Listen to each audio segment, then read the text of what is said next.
ஓம் நம சிவாய நமக. தென்னாடுடைய சிவனே போற்றி, எந்நாட்டவர்க்கும் இறைவா போற்றி. நம்ம எல்லாருமே பார்த்திங்கன்னா வீடுகளில் இந்த ஒரு 5 தவறான செயல்களில் ஈடுபடும் பொழுது வீட்டில் பார்த்திங்கன்னா நெகட்டிவ் எனர்ஜி, இந்த எதிர்மறையான ஆற்றல்கள் நிறைய சூழ்வதற்கு வாய்ப்பு இருக்குது. அதனால் இந்த மாதிரியான 5 செயல்களை தவிர்த்து விடுவது மிகவும் நல்லது. நீங்கள் இதற்கு முன்னாடி செஞ்சுருந்தாலும் இதை அப்புறப்படுத்தி விடுவது ரொம்ப ரொம்ப நல்லது. இந்த பிரபஞ்சம் முழுவதும் பார்த்திங்கன்னா எதிர்மறை ஆற்றல்களும் நேர்மறை ஆற்றல்களும் நிறைந்து உள்ளது. அதே போல் வீட்டிலும் நம் உடலிலும் கூட எதிர்மறை ஆற்றல்களும் நேர்மறை ஆற்றல்களும் கலந்து தான் இருக்கும். இதில் எதிர்மறை ஆற்றல்கள் எதிர்த்து போராடக்கூடிய தைரியமும் தன்னம்பிக்கையும் இருப்பவர்கள் வாழ்வில் வெற்றி பெறுகிறார்கள். இவர்கள் எப்பொழுதும் நேர்மறையாக சிந்திக்க வேண்டும் என்று உறுதியுடன் இருப்பார்கள். அதற்குரிய செயல்களை வீட்டிலிருந்தே ஆரம்பிக்கணும். ஏன்னா வீட்டில் தான் நம்ம டைம் ரொம்ப நேரம் ஸ்பெண்ட் பண்ணுறோம்.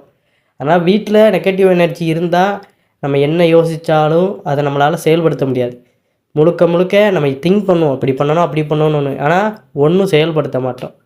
அந்த வகையில் நீங்கள் வீட்டில் செய்யக்கூடிய இந்த 5 செயல்களை தவிர்த்தால் எதிர்மறை ஆற்றல்கள் உங்களை விட்டு சென்றுவிடும். அது என்னென்ன என்பதை அறிந்து கொள்ள தொடர்ந்து இந்த பதிவை கண்டு கொண்டு வாருங்கள்.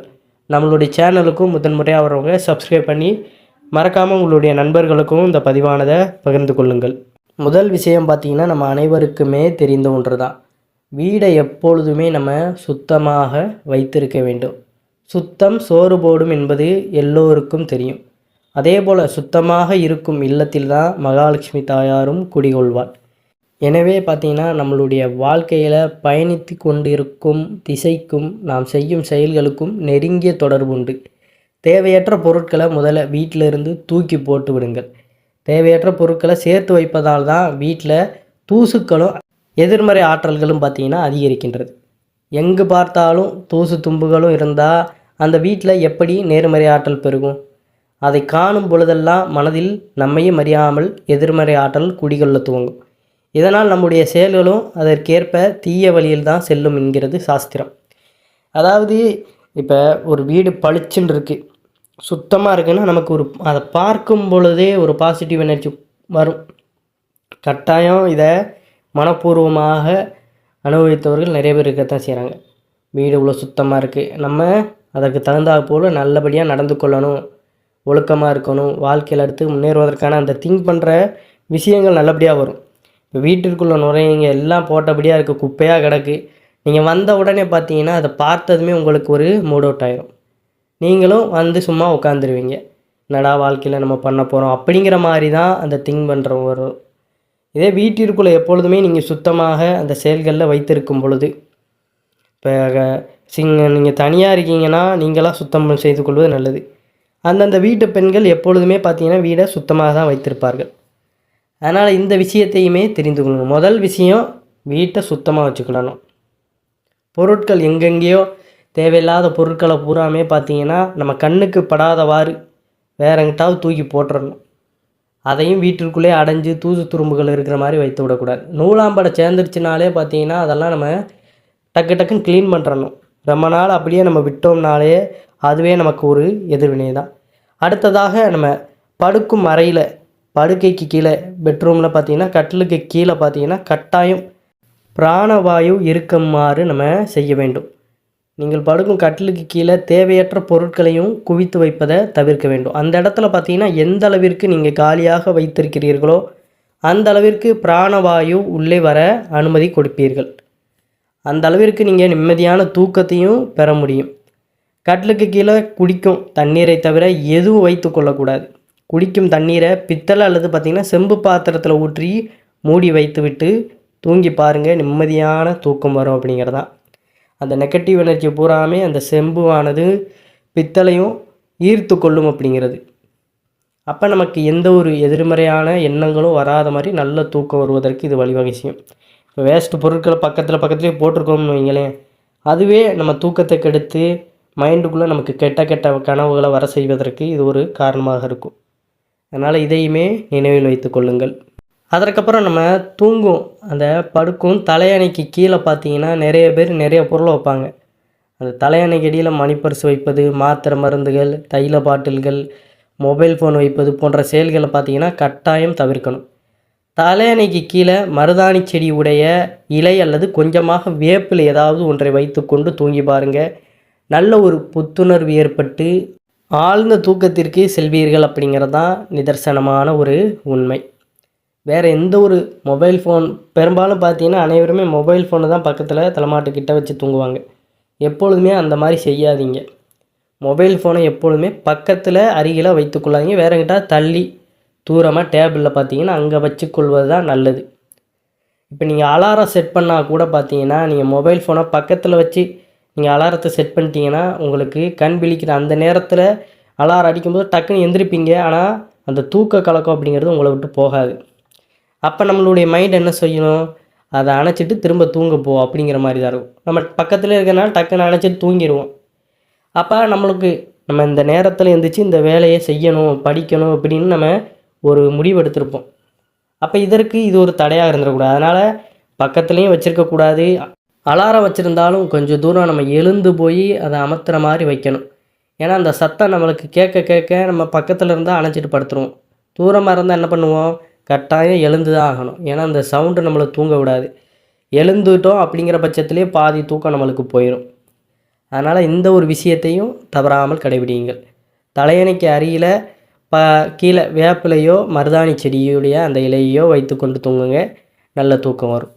வீட்டின் சுவற்றிலும் பார்த்தீங்கன்னா விரிசல் விட்டிருப்பது, தண்ணீர் குழாய்களில் தண்ணீர் சொட்டுவது, கதவுகளில் தாழ்பால் உடைந்திருப்பது அல்லது மரக்கதவுகள் விரிசல் விட்டிருப்பது, இல்லை கண்ணாடிகள் உடைந்திருப்பது போன்ற ஏதாவது ஒரு விஷயங்களில் உங்களுடைய கவனம் செல்லும் பொழுது அங்கும் எதிர்மறை ஆற்றல்கள் அப்படிங்கிறது பெருகும். எனவே இத்தகைய விஷயங்கள் உங்கள் வீட்டில் ஏற்பட்டால் உடனே பார்த்தீங்கன்னா அதனை சரி செய்து புதுப்பித்து கொள்ளுங்கள். இதனால் தேவையற்ற எதிர்மறை ஆற்றல்கள் வீட்டில் பெருகுவதை தவிர்க்கலாம். ஒரு பொருளை நம்ம நல்லா பார்க்குறோம், அது நல்லபடியாக இருக்குது, கிழியாமல் நல்லா இருக்குன்னா அதை பார்க்கும் பொழுது நமக்கு நல்ல சிந்தனைகள்லாம் தோன்றும். அது கிழிஞ்சிருக்கு பிஞ்சிருக்குனாலே பார்த்தீங்கன்னா அதை பார்க்கும் பொழுதே நமக்கும் ஒரு விதமான நெகட்டிவ் எனர்ஜி தோண தான் செய்யும். இதெல்லாம் அனுபவபூர்வமாக உணர்ந்தவர்களுக்கு தெரியும். சாதாரணமாக இதை இது வரைக்கும் உணராதவங்களுக்கு இது ஒரு புதிராகத்தான் இருக்கும். அதை உணர்ந்தவர்களுக்கு மட்டுமே இது புரியும். அதனால் டக்குன்னு பார்த்தீங்கன்னா அதை பார்த்துக்கிட்டு தேவையில்லாத சிந்தனைகளை சிந்திச்சுக்கிட்டு இருக்கிறத விட்டுட்டு மைண்டை மாற்றிட்டு அதை சரி பண்ணணும், இல்லைன்னா தூக்கி போட்டுறணும். அந்த ஒரு முடிவுக்கு வரணும். அதை வச்சுக்கிட்டே இருப்பது நமக்கு தான் ஒரு கெடுதல். அதே போல் வீட்டிற்குள்ளே நீங்கள் வளர்க்கும் செடி வகைகள் புதர் போல் வளரக்கூடாது. மேலும் அது கொடி வகைகளாகவும் இருக்கக்கூடாது. கொடி போல் வளரும் தாவரங்களை புதர் போல் வளரும் தாவரங்களையும் வீட்டிற்கு முன்னால் வைத்து வளர்க்கக்கூடாது. ஆனால் வீட்டிற்கு பின்னால் வைத்து தாராளமாக நீங்கள் வளர்த்து கொள்ளலாம். புதர் போல் வளரும் செடிகள் மூலம் எதிர்மறை ஆற்றல் பெருகும் என்கிறது வாஸ்து சாஸ்திரம். எனவே இந்த விஷயங்களை எல்லாம் சரியாக தவிர்த்து வந்தால் நம்மிடம் இருக்கும் எதிர்மறை ஆற்றல்கள் நீங்கி நேர்மறை ஆற்றல் அப்படிங்கிறது பெருகும் அப்படிங்கிறதான். இந்த 5 விஷயங்களை நீங்கள் கடைபிடித்து வந்தாலே உங்களுக்கு பார்த்தீங்கன்னா நல்ல தூக்கம், இரவில் நல்ல தூக்கமும் வீட்டில் எதிர்வினைகள் சூழாமலும் இருக்கும். அதே போல் பார்த்தீங்கன்னா எப்பொழுதுமே காலையில் ஒருத்தங்க தூங்குறாங்க, குழந்தைகளை தூங்குறாங்க, இல்லை கணவன்மார்கள் தூங்குறாங்க, உசுப்பும் பொழுது எப்பொழுதுமே பார்த்தீங்கன்னா நல்ல வார்த்தையில் குறி. இப்போ எழுந்திருக்கணும்னா நம்ம தட்டி எழுப்புகிறோம், அந்த நேரத்தில் பார்த்தீங்கன்னா நல்ல வார்த்தைகள் தான் கூறணும். குறிப்பாக அந்த காலையில் சூரியன் உதயமாகவும் அந்த 6 மணியும் மாலையில் சூரியன் அஸ்தமாகும் அந்த 6 மணியும் பார்த்தீங்கன்னா வீட்டில் எந்த ஒரு அமங்கலமான சொற்களும் நம்ம பேசக்கூடாது. அந்த நேரத்தில் நம்ம என்ன வார்த்தையை சொல்லி அவர்களை கூப்பிடுறோமோ அது அவர்களுக்கு பழித்துவிடும் அப்படிங்கிறது.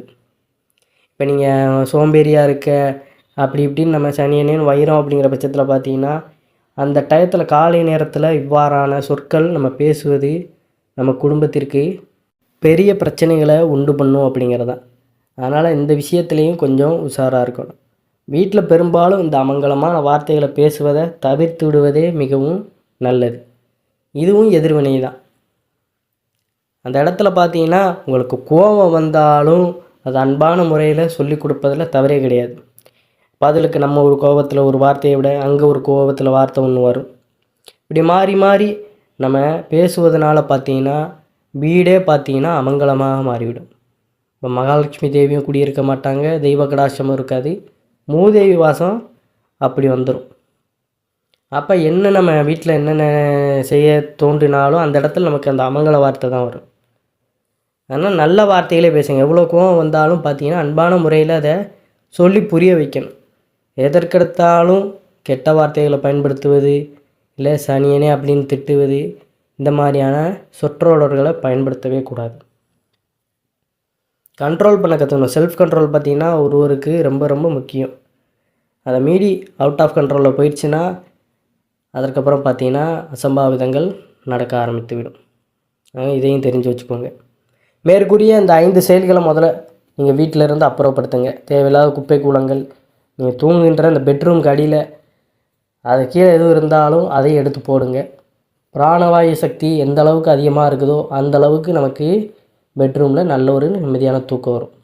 ஹாலாக இருந்தாலும் சரி, சில வீட்டில் பார்த்திங்கன்னா பெட்ரூம் இருக்காது, ஹால் மட்டும்தான் இருக்கும்.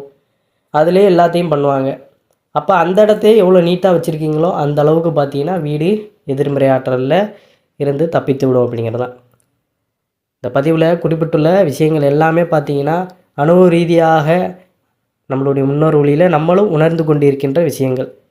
அது நீங்களும் இந்த மாதிரி தவறு செய்தீங்கன்னா அதை திருத்திக்கிட்டிங்கன்னா உங்களுக்கு அந்த மாற்றம் ஏற்படும் அப்படிங்கிறதுக்காக தான் நம்ம பதிவுகளை கூறுவது. நம்பிக்கை உள்ளவர்கள் இந்த பதிவில் குறிப்பிட்ட விஷயங்களை செய்து பாருங்கள், நல்லதே நடக்கும் அப்படிங்கிறதான் நிதர்சனமான உண்மை. அனைவரும் என்றும் இறையருள் பெற்று நலமுடன் வாழ வேண்டும். நன்றி, வணக்கம். ஓம் நம சிவாய நமக.